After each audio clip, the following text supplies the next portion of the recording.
Hello, I'm Dr. Bang the hair wizard who protects your hair. It's nice to see you. This is a tough one. Scalp odor, head odor.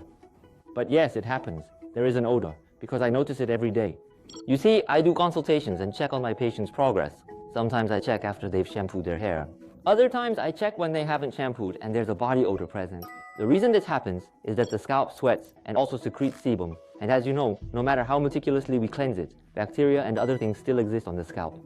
So if those things get stimulated and aren't washed away properly, that's when you start to get an odor. What people dislike, especially from the top of their head, is that rather musty, stale smell, like something that's been left for a long time. The point is, no matter how small the amount, people are bound to have some kind of scent. Therefore, I'd like to kindly suggest that you shouldn't get overly stressed simply because you're detecting an odor, as it's quite common. I assume the person asking this question has an odor that's strong or unusual enough to be unpleasant to others. You know about bromhidrosis, don't you? That underarm odor? It happens because sebum is secreted and bacteria on the skin interact with it incorrectly, producing an unpleasant smell that we strongly dislike. The scalp is exactly the same, so if you tend to have a noticeable odor, you should either change your shampoo or improve your shampooing method slightly. If you stick to just one kind of shampoo, its cleansing power might not be enough, or other problems could arise. Therefore, when shampooing, it's best to gently massage your entire scalp. When I ask about people's shampooing habits, I find that many just rinse it out quickly. If you do that, the area where sebum secretion meets the scalp never gets properly cleaned.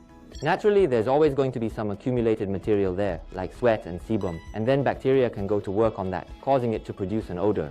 Therefore, by diligently shampooing, massaging thoroughly, and rinsing for an extended period, you can overcome this to a considerable extent. Everyone experiences scalp odor. It's a natural thing. So, if it's causing you stress, I suggest you have a family member check for you. Even children, whom you might assume would have absolutely no smell, actually do.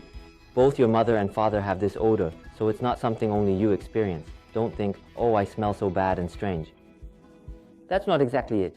Try altering your shampooing method, and if that still doesn't work, it would be wise to visit a dermatologist nearby for a checkup. In that case, you'll need some kind of treatment. That's the right answer. The best way is to have someone you trust smell it for you. Right? But they might really hate that, you know? Yeah.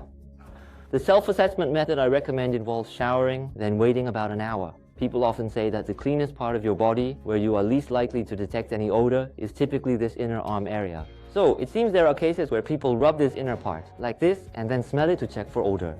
What I actually recommend is after sweating, or exercising, or when you're concerned you might be a bit unclean, or perhaps smell a little, that's when you should lift your hair up like this and take a sniff. Having a slight odor isn't a problem at all, but if that smell suddenly becomes intensely pungent to the point of making you recoil, then you really should get verification from those around you. If even they tell you, yeah, that smell is quite strong, then I'd advise changing your shampoo and the way you wash your hair, and seriously considering a doctor's visit. Today we talked about scalp odor, which is a bigger concern for people than you might think. You can get better. I really hope you find a method that works and see some improvement. Thank you.